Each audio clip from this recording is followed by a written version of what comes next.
டாஸ்மாக் முறைகேடு புகார் தொடர்பான வழக்கு விசாரணை 3 வாரங்களுக்கு பிறகு தள்ளி வைக்கப்பட்டுள்ளது.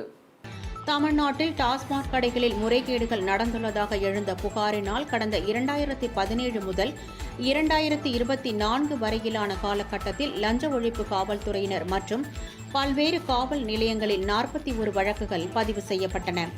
இந்த வழக்குகளின் அடிப்படையில் அமலாக்கத்துறையினர் டாஸ்மாக் தலைமை அலுவலகத்தில் கடந்த மார்ச் மாதம் சோதனை நடத்தினர். இதனிடையே டாஸ்மாக் முறைகேடுகள் தொடர்பாக டாஸ்மாக் மற்றும் அதன் அதிகாரிகளுக்கு எதிராக லஞ்ச ஒழிப்புத்துறை பதிவு செய்துள்ள வழக்குகளை சிபிஐக்கு மாற்றக் கோரி சென்னை உயர்நீதிமன்றத்தில் பொதுநல மனு தாக்கல் செய்யப்பட்டது. இந்த வழக்கு நீதிபதிகள் GR சுவாமிநாதன், V லட்சுமி நாராயணன் ஆகியோர் முன்பு இன்று விசாரணைக்கு வந்தது.